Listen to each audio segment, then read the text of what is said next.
Assalamualaikum warahmatullahi wabarakatuh. Hari ini kita akan membahas materi tentang landutan.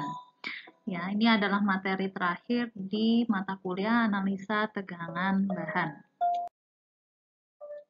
Nah, sekarang kita akan mempelajari ya terlebih dahulu sebenarnya batas-batas apa saja sih yang biasanya diperhitungkan dalam suatu konsep struktur ya.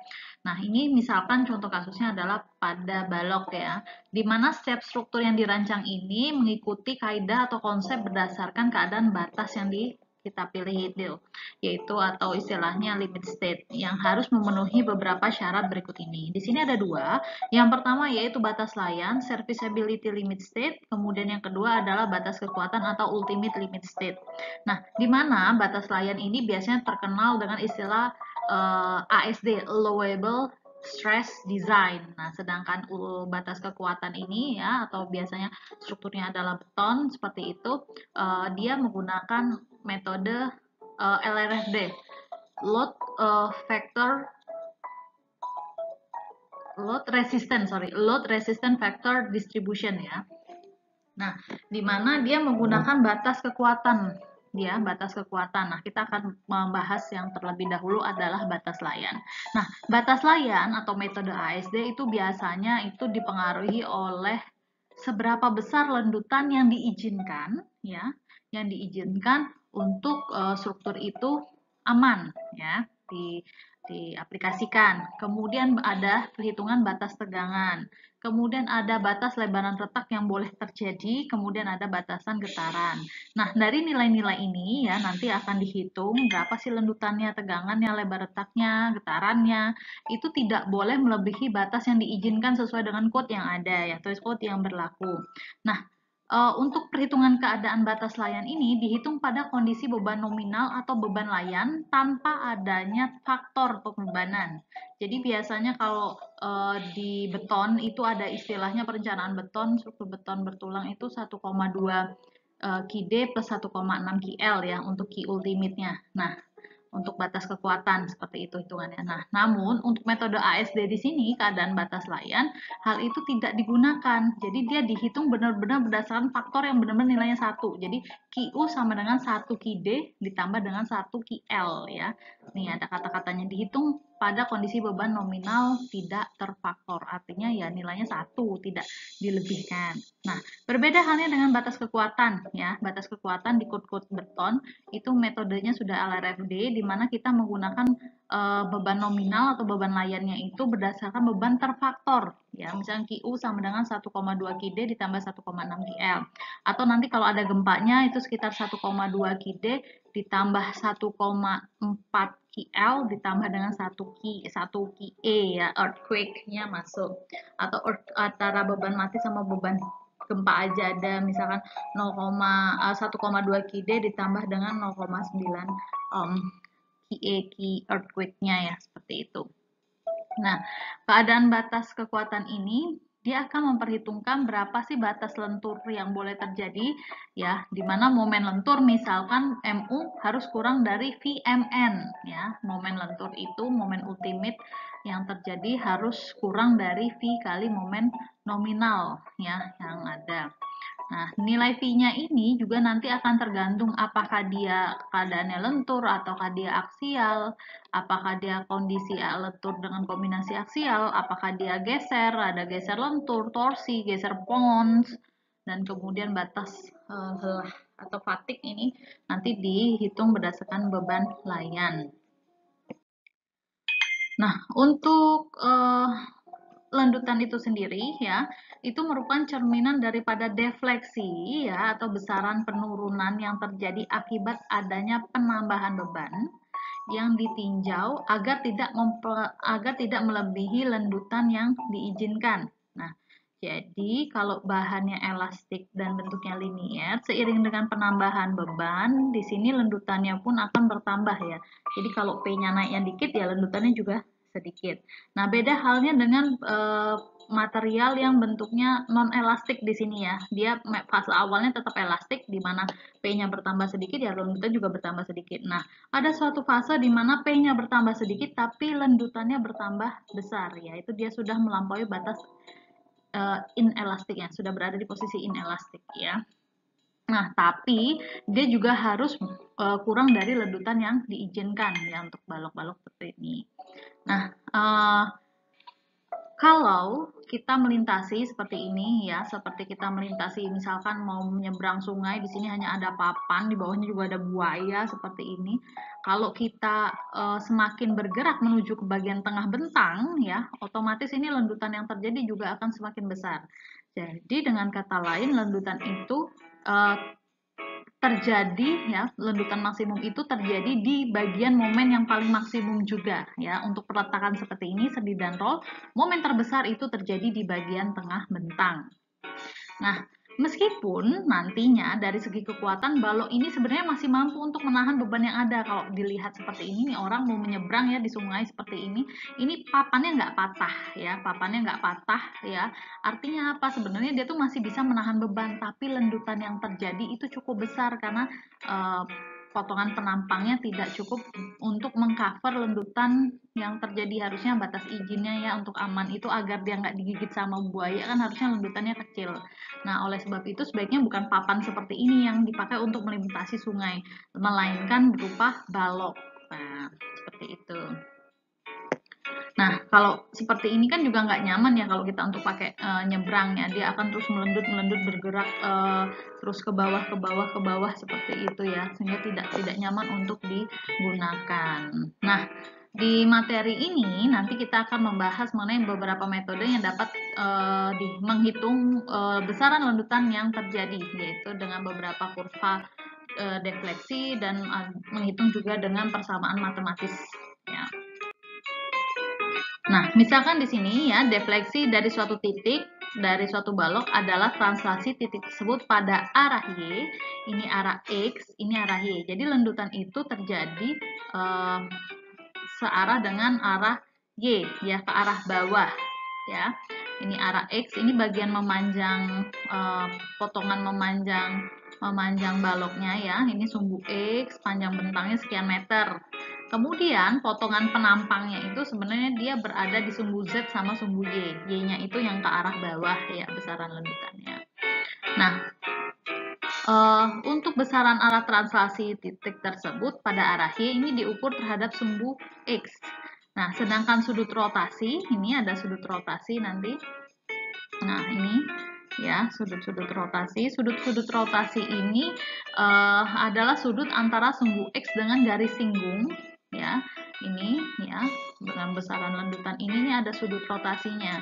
Nah, sudut rotasi ini adalah sudut antara sumbu X dengan garis singgung melalui suatu titik dari kurva defleksi balok. Jadi hubungan antara garis sumbu X dengan besaran lendutan yang terjadi. Nah, lendutan balok ini dapat diakibatkan oleh kombinasi adanya lentur dan gaya geser. Nah, biasanya lendutan balok akibat lentur lebih dominan dibandingkan dengan geser. Nah, pada uraian di bawah ini akan dibahas beberapa cara. Yang pertama adalah metode integrasi ganda, double integration, dan metode luasan momen atau momen area. Nah, pada gambar di bawah ini ya, kurva defleksi balok dapat kurva defleksi yang terjadi pada balok setelah menerima lentur ya. Di sini akibat adanya momen negatif, di sini kalau sini arah momennya seperti ini, dia seperti orang yang cemberut ya, bentuk bendingannya atau bentuk gundukan juga seperti orang yang cemberut seperti ini, maka itu artinya dia adalah menderita momen negatif. Nah, di sini besaran jari-jari kelengkungannya atau nilai rho-nya ya bisa diperoleh dari 1/C ya, dimana nanti C sama dengan 1/rho sama dengan do theta dibagi dengan do X, dimana do theta itu adalah sudut rotasi ya, dimana X itu adalah sumbu X-nya tadi ya. Jadi kan sebenarnya rotasi itu ada hubungan antara garis singgung ya, garis singgung antara defleksi dengan sumbu X ya. Nah, umumnya sudut rotasi dan defleksi balok itu sangat kecil dibandingkan dengan panjang bentangnya ya, sehingga sudut rotasi adalah sama dengan kemiringan garis singgung kurva defleksi, atau dengan kata lain theta sama dengan tangen theta sama dengan do Y per do X. Demikian pula pada persamaan yang sebelum tadi telah diperoleh hubungan antara kelengkungan dengan momen, berarti kan ini tadi bisa kita masukkan di persamaan fungsi theta, yaitu do kuadrat y per do x kuadrat. Nah, dari sini hubungan antara do kuadrat y per do x itu sama dengan minus momen z dibagi dengan e kali iz. Nah, kenapa iz? Itu karena potongan penampang tadi itu berada di sumbu X sama sumbu Y. Potongan penampang itu berada di sumbu Z sama sumbu Y. Ya, sumbu Z-nya arah horizontal, sumbu Y-nya yang arah vertikal. Kemudian panjang bentangnya itu berada di sumbu X ya, baloknya sekian meter itu berada di sumbu X. Nah, kalau potongan penampang kalian itu berada di sumbu, potongan penampangnya di sumbu X dan Y, maka ini adalah sumbu X, yang ini momen sumbu X ya. Nah, kemudian dari persamaan yang tadi 6.3 itu berlaku untuk balok secara umum pada suatu titik yang menerima momen lentur mx dan berlaku juga untuk penampang yang tidak prismatis. Persamaan ini bisa juga kita gambarkan dengan syarat keseimbangan atau boundary conditionnya seperti Vx sama dengan do mx per do x sama dengan do per do x kali ei do kuadrat y dibagi do x kuadrat, atau kis x sama dengan min do Vx per do x ya. Dari kuliah analisa struktur statis tertentu di semester pertama atau statika atau analisa struktur yang lainnya, hubungan Vx sama dengan min integral daripada Qx kali do x dan mx sama dengan integral daripada V dikalikan x kali do x. Nah, hubungan geometri yang memperhatikan sifat material ini ya, kalau kita masukkan tadi kan rumus momennya, ini kita masukkan ya, kita ganti ini, maka nilainya min EI dikalikan do kuadrat Y per do X kuadrat. Nah, kombinasi dari ketiga persamaan di atas dapat dibentuk menjadi do kuadrat MX per do X kuadrat sama dengan min QX ya. Nah, ini misalkan beban terbagi meratanya itu kita pengen tahu sih berapa besar yang terjadi ya. Dari akibat adanya Qx ini kan bisa menimbulkan momen dan bisa menimbulkan gaya geser, ini Vx dan Mx ya. Nah, berarti fungsinya dari sana.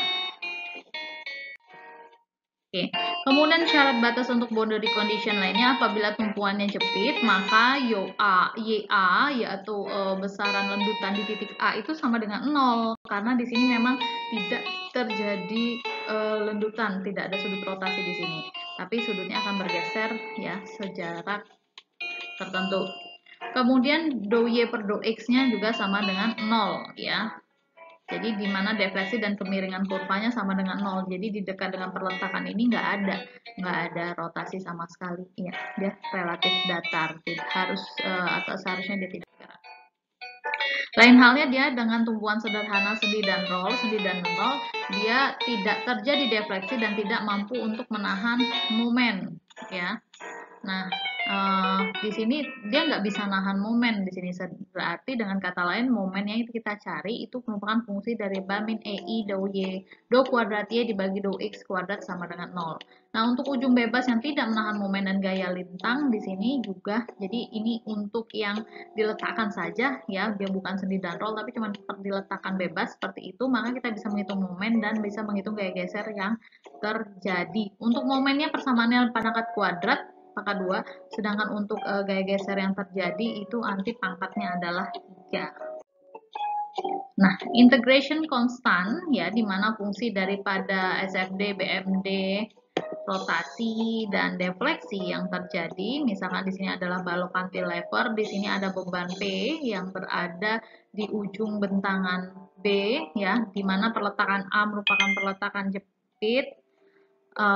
Di sini untuk peletakan jepit.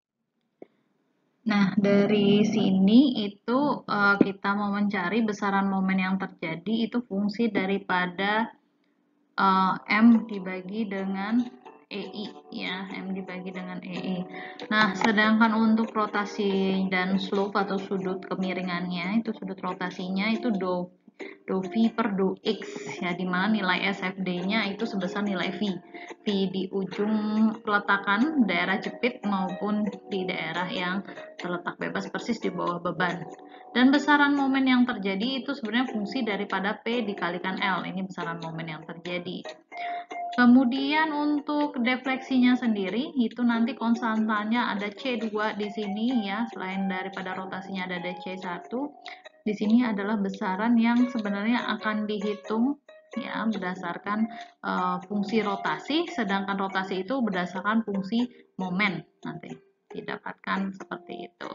Nah, di sini ya dijelaskan do kuadrat T per do X kuadrat itu ada defleksi yang terjadi, itu adalah sebenarnya akarnya berdasarkan dari fungsi momen M per EI, di mana slope theta ya adalah do V per do X sama dengan integral momen dibagi EI do X sama dengan I1 ditambah dengan C1 ya, untuk mencari besaran slope. Sedangkan deflection itu adalah integral daripada ini, yang pertama fungsi slope itu dibagi kali do X akan menjadi I2 ditambah dengan C2.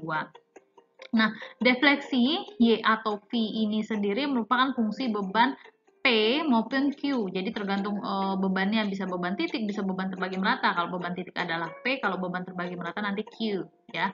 Kemudian dia memiliki panjang bentang juga, ada L dan penampang ya. Jadi kita akan mendapat nilai momen inersia dan mutu daripada bahan yang digunakan yaitu nilai modulus. Nah, untuk modulus beton besarannya adalah 4.700 akar F aksen C, sedangkan untuk modulus elastisitas baja adalah sekitar 200.000 MPa. Rotasi atau slope theta ini merupakan fungsi dari turunan pertama dari fungsi lendutan, yaitu do V per do X, dengan kelengkungan atau curvature K atau C merupakan fungsi turunan kedua daripada lendutan, yaitu C sama dengan do kuadrat V per do X kuadrat.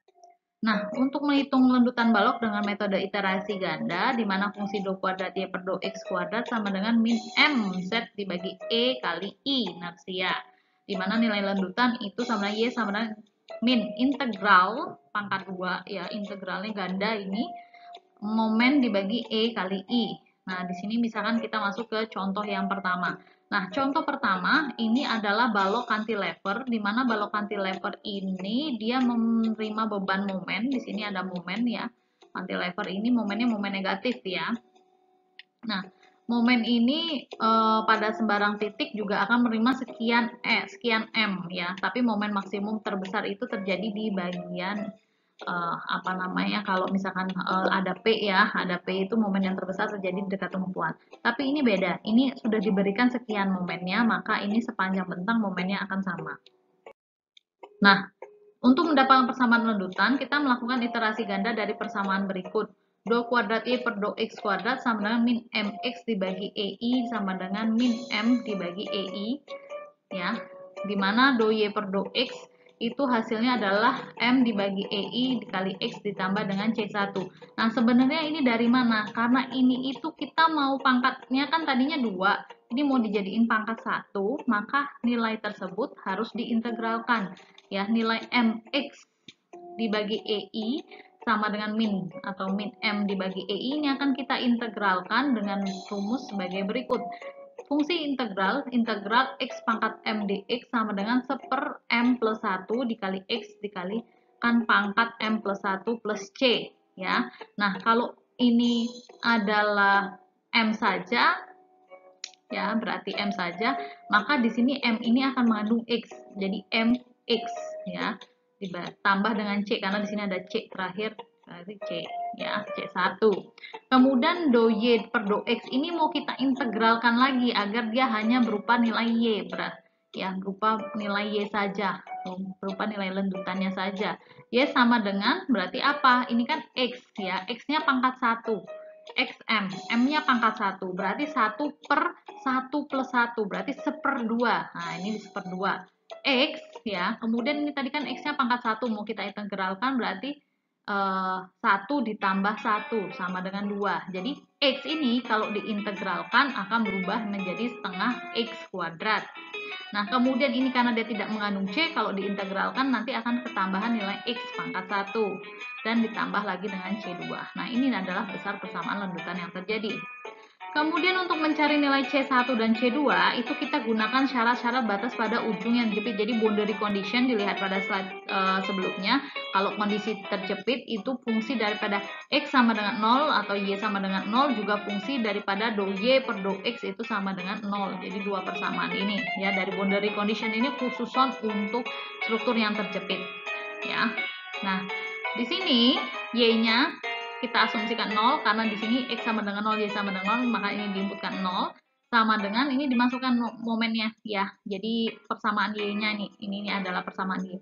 Nah, ini dari persamaannya diinputkan nilai X-nya setara dengan 0, maka akan tetap akan diperoleh nilai C2 sama dengan 0. Kemudian di sini X sama dengan 0 dan do per do X sama dengan 0, berarti kita pakai rumus yang ini. Jadi M per EI ya, X-nya diisi dengan angka 0, maka akan kita peroleh C1 sama dengan 0 juga. Nah, dari persamaan tersebut kita akan memperoleh Y sama dengan MX kuadrat per 2EI. Ini dari mana? Nah, ini tuh dari slide yang sebelumnya tadi ya. Dari slide sebelum tadi itu kan kita punya rumus yang paling depan sendiri, Y sama dengan setengah X kuadrat ya, setengah X kuadrat, ada nilai momen, ada nilai EI, kemudian ada nilai C1 X, ada nilai C2. Nah, nilai C1 C2-nya kita inputkan. Nah, nanti kita akan dapat persamaan Y sebagai berikut ini. Begitu juga dengan theta. Tadi kita inputkan theta itu kan nanti tadinya ada persamaan ini ya. Kan theta itu sama dengan do Y per do X ya. Theta itu adalah do Y per do X, sehingga itu fungsinya do Y per do X tadi kan nilai C1. C1-nya sama dengan 0 ya. Jadi kita akan memperoleh nilai akhir pada saat kita menginputkan nilai C1 di persamaan yang pertama yang kita integralkan tadi, maka kita akan memperoleh MX dibagi dengan EI. Nah, dari sini yaitu kita bisa mengasumsikan bahwa lendutan dan kemiringan maksimum itu terjadi pada ujung balok ya, karena di dekat tumpuan jepit itu hampir bisa dipastikan tidak ada lendutan ya, karena dia struktur jepit, dia nggak boleh gerak kemana-mana karena dia bisa menahan gaya vertikal, horizontal, maupun dia bisa menahan gaya momen. Nah, berarti lendutan terbesar terjadi pada sebelah kanan atau setara dengan X sama dengan L, yang besarannya masing-masing adalah Y sama dengan F sama dengan M ya, ML kuadrat. Dari mana ini? Ini kan ada persamaan di atas ini ya, Y sama dengan MX kuadrat per 2EI. Nah, X-nya ini kita ganti L, karena apa? Karena lendutan dan kemiringan maksimum itu terjadi di bagian ujung bentangan yang sisi kanan, sehingga X-nya itu akan setara dengan L ya. Nah, ini kita masukkan, nanti persamaannya menjadi sebagai berikut ini. Udah nggak MX kuadrat, tapi sudah menjadi ML kuadrat dibagi 2EI. Nah, begitu juga untuk nilai theta. Nilai X-nya tadi kita ganti dengan L, maka rumus persamaan theta-nya akan menjadi seperti ini. Ya, akan menjadi theta sama dengan ML dibagi E kali I. Nah, sekarang kita coba untuk mengaplikasikannya ke contoh soal yang ada penampangnya ya. Ini diketahui batang dari kayu dengan penampang persegi panjang, ukuran lebarnya 80 mili, tingginya 140 mili, dengan bentangannya ini adalah sekitar 2 meter. Dengan modulus elastisitas kayu adalah sekitar 20.000 MPa dan momen sebesar min 10 kN. Kenapa min 10? Karena ini adalah momen negatif ya. Padahal kan ini cantilever. Nah, selanjutnya kita hitung inersia. Nah, inersianya 1/12 BH pangkat 3. Kenapa pakai persamaan ini? Karena di sini adalah penampang persegi panjang ya, berarti dia simetri, berarti cukup simple ya, kotak dan simetri. Pakai persamaannya 1/12 BH pangkat 3 aja. Nah, kita akan peroleh nilainya 18,29333 mm pangkat 4. Nah, lendutan maksimumnya Y max sama dengan F sama dengan, ini kita dapatkan dari persamaan yang tadi, M dikali L kuadrat dibagi 2EI. Nah, kita inputkan ya nilai-nilai itu ke persamaan ini. Dapatnya 54,66 mili. Jadi, dengan momen sebesar 10 kN, kemudian dimensi 80 kali 140 mili, itu ternyata besaran lendutannya adalah 54,66 mm. Atau sekitar 5 cm. Untuk bentangan sebesar 2 meter itu lendutannya sebesar 5 cm. Nah, untuk sudut rotasinya ya, ini juga kita inputkan ke persamaan yang di slide sebelumnya, yaitu momen dibagi dengan L ya, M kali L dibagi dengan EI. akan kita peroleh 0,05 ini dalam radian.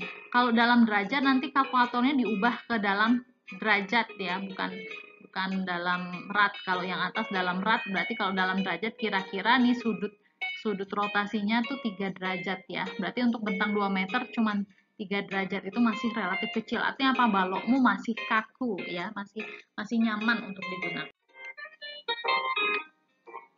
Nah, kita beralih ke contoh yang kedua. Kalau tadi contoh yang pertama, bebannya adalah beban momen ya, momen di ujung bentang sisi kanan. Kalau soal yang pertama tadi diberikan momen sebesar sekian kilonewton meter. Nah, sekarang untuk sama-sama soal berbentuk balok cantilever, di sini strukturnya adalah jepit di tumpuan A, kemudian di B-nya ini bebas ya, ini adalah struktur cantilever. Di sini struktur cantilever ini menerima beban sebesar Q ya, atau sebesar Q. Maka besaran momen yang terjadi, momen maksimum di sini yang terjadi itu adalah setengah kali Q ya, setengah Q dikali L min X dikuadratkan ya, setengah kali Q kali L min X dikuadratkan. Nah, ini adik-adik bisa peroleh itu bagaimana kok bisa jadi rumus persamaan ini adik-adik bisa dapatkan berdasarkan persamaan ASTT yang dulu ya. Jadi momen itu sebenarnya adalah gaya dikalikan dengan lengan ya, gaya dikalikan lengan. Maka ini Q dikalikan L terlebih dahulu ya, Q kalikan L terlebih dahulu. Kemudian dari situ baru dapat P, kemudian dikalikan lengannya, setengahnya adalah setengah daripada L. Tapi kita juga pengen tahu sebenarnya momennya itu seperti apa sih, jaraknya berapa X ya. Nah, ini pakai persamaan X. Nah, jadi momen maksimum yang terjadi adalah setengah kali QL kuadrat ya, itu besaran momen maksimum yang terjadi di sini, dengan momen yang terjadi di titik X berapa itu sama dengan setengah Q kali L min X ya. L min X, X-nya kan nanti kalau X-nya sama dengan L, maka momennya sama dengan 0 ya di bagian ujung ini ya. Nah, gimana sih cara mengukur X? X itu dari daerah tumpuan ke bagian ujung sisi kanan. Jadi jika X-nya sama dengan L, maka nilai momennya sama dengan 0 nih di bagian ini. Tapi jika X-nya itu kurang dari L, maka nanti akan ada value, nanti akan ada nilainya ya, dihitung dengan persamaan ini. Nah, tadi ya, awal dari persamaan awal itu tetap fungsinya adalah do kuadrat Y per do X kuadrat sama dengan min momen dibagi dengan EI. Nah, persamaan momen ini kita ganti. Tadi kan karena kita pengen tahu sebesar X-nya itu jalannya berapa ya, per berapa sih ya. Nah, di sini kita pakai momen, persamaan momennya sama dengan setengah Q kali L min X dikuadratkan ya. Kemudian ini min ketemu min plus, maka akan menjadi Q dibagi 2EI dikali L kuadrat per 2L dikali X ditambah dengan X kuadrat. Nah, ini L min X dikuadratkan itu setara dengan L kuadrat min 2LX ditambah dengan X kuadrat. Ya, ini dari mana nilai ini? Yaitu dari L min X kuadrat. Nah, kemudian ini kita integralkan untuk mencari nilai do Y per do X. Do Y per do X ini bisa kita dapatkan dari persamaan Q dibagi 2EI dikali ya, yang tadinya L kuadrat ya, berarti pangkat 2-nya ini ada nilai M. Tadi ya 1 per M plus 1. Berarti ini jadi sepertiga dikalikan M plus 1. Ya, sepertiga kali X pangkat 3. Ya, jadi dari rumus integral yang tadi ya. Kemudian min LX kuadrat per L kuadrat X ditambah dengan C1. Nah, dari sini juga kita akan integralkan sekali lagi. Yang tadinya pangkatnya 3 sekarang berubah jadi 4. Ini yang tadinya 2 menjadi pangkat 3. Yang tadinya 2 ya, ini L kuadrat, X-nya pangkat 1 ya, nanti menjadi X kuadrat, kemudian ini C1 yang nggak ada X-nya nanti akan berubah jadi C1X, kemudian ini ada C2. Nah, selanjutnya kita batasi dengan quantity condition ya, untuk struktur jepit-jepit tadi, di mana nilai Y sama dengan 0, do Y per do X juga sama dengan 0, itu masukkan persamaan ini, do Y per do X sama dengan 0, X sama dengan 0, akan kita dapatkan C1 sama C2 sama dengan 0, ya, kita masukkan X-nya semuanya sama dengan 0. Maka dari persamaan itu kita akan mendapatkan Y sama dengan Q dibagi 2EI dikalikan X pangkat 4 dibagi 12 dikurangi LX pangkat 3 dibagi 3 ditambah L kuadrat X kuadrat per 2. Nah, ini dari mana? Ini dari persamaan yang di depan tadi. Di persamaan yang di depan tadi kan di sini nilai Y-nya ada nilai C1X ditambah C2. Nah, C1 dan C2-nya diinputkan ke dalam ini, nanti nilainya kan 0. Nanti akan menghasilkan persamaan menjadi sederhana seperti ini. Begitu juga untuk lendutan maksimum yang terjadi pada ujung balok sebelah kanan, berarti nilai X-nya sama dengan L. Ini persamaan di atas ini, yang X-nya kita ganti L, nanti akan persamaan ini akan berubah menjadi Q per 2EI dikali 3L pangkat 4 dibagi 12 akan setara dengan QL pangkat 4 dibagi dengan 8EI. Nah, dari sini ya dengan cara yang sama besaran tetanya dari persamaan dou Y per dou X itu nanti akan juga kita dapatkan nilai QL pangkat 3 dibagi dengan 6EI. Oke, sampai berjumpa lagi. Itu baru contoh soal yang pertama. Nanti di file berikutnya kita akan masuk ke contoh soal dan penjelasan yang kedua.